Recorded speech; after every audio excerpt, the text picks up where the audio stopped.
Okay, put those right there, honey. Admirers compare Mary Jo Copeland with Mother Teresa, though their worlds and style are as different as Minneapolis and Calcutta. When I get down there and I soak those feet, I really know I'm touching Jesus and taking the nails out of his hands and feet.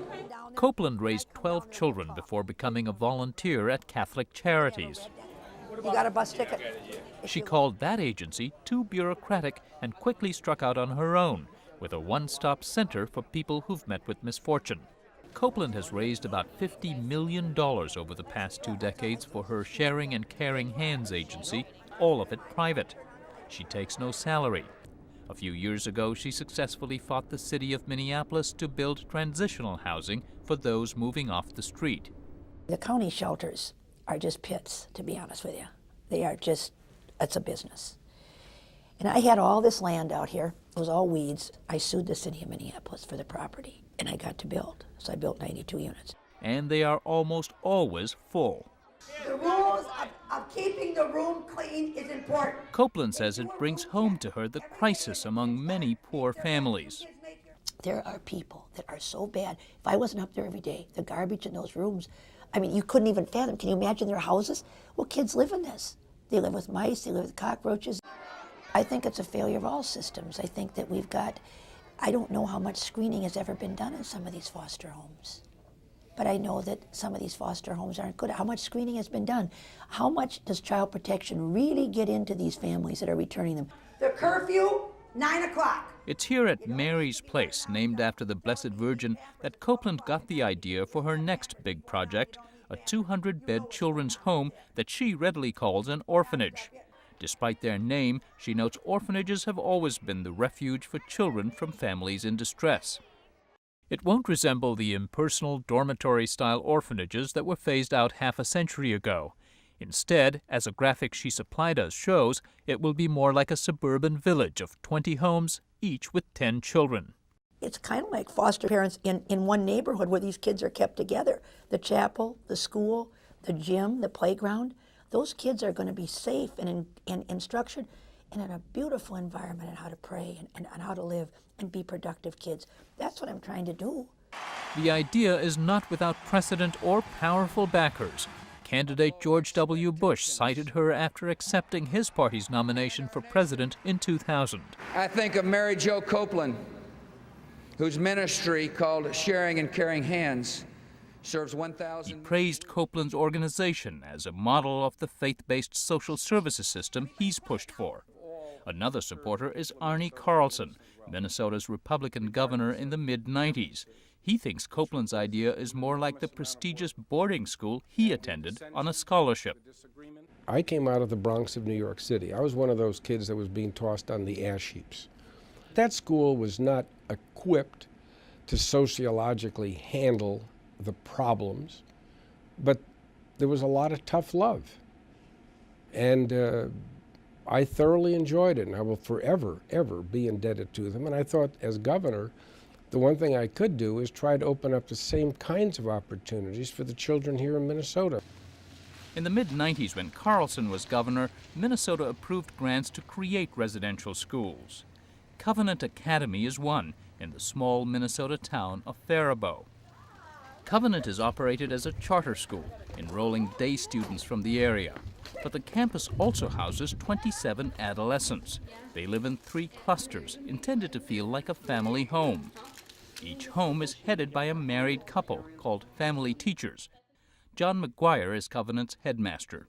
These 2 families that have their own children are modeling parenting to the students that live with them and work with them. They're modeling a number of skills that we're trying to teach the students. I just sit down. Claudia appreciates that sense of home and family which she lost at 13 when her parents died in quick succession. She's now 18, about to graduate from high school, and will go to vocational school to become a beautician. For me, it's like this place is more safety than being in home, you know, without parent or, you know, skipping school, you know, not taking care of your health. Like many other residential students, Eric saw foster care before coming to Covenant. If I was not doing well in public schools, I was skipping every day because, the teachers weren't teaching me, and so I think it is a good idea for me to stay here because it's a lot less heartache and headache than, because either somebody's yelling and screaming at my house, and that's something that I really don't need and don't want. It may serve its students well, but many child welfare advocates say residential facilities like Covenant are not the answer for the growing number of children, some 100,000 each year, who need placement. Mary Ford with the North American Council on Adoptable Children says despite some sensational stories, foster care is still the best option. There's a study of 1,400 Cleveland, Ohio area foster children who were followed over a number of years to find out what their outcomes were. This study confirms the fact that the majority of foster children don't bounce around. They don't bounce from placement to placement. 80% of those children left foster care fairly quickly, and almost 80% of those children had 2 or fewer foster care placements. Ford recommends steps to reduce the number of children needing foster care. And she says relatives can be called to help. Federal legislation passed in 1997 provides stipends for family adoptions, about $400 per month per child. Ford says it's worked. We now stand at about 50,000 children per year are adopted. A few short years ago, it was 20,000 a year. African American relatives are stepping up in unprecedented numbers to adopt or to take permanent legal custody of children. That's where you've seen some of the biggest gains over the last 10 years, especially again for older kids leaving foster care. Generally, orphanage care won't meet any of the needs of the child welfare system. It's not more stable, it's not safer, it doesn't allow it doesn't provide for children to join families, and it's exorbitantly expensive. The price tag for residential schools is $20,000 to $30,000 per student per year. It's one reason Covenant Academy, conceived in better economic times for about 70 boarders, now has only 27.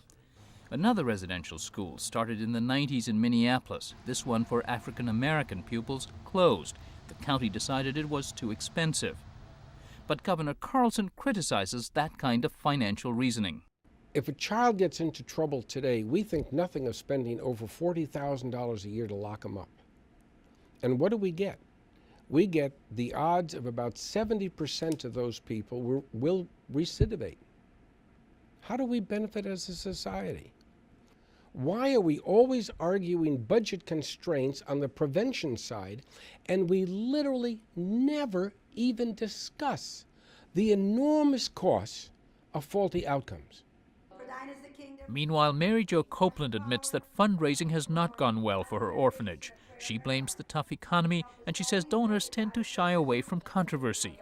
She did win a heated zoning battle to locate in a St. Paul suburb, and a prominent billboard company has donated space to help revitalize the $27 million campaign to build what she calls the gift of Mary.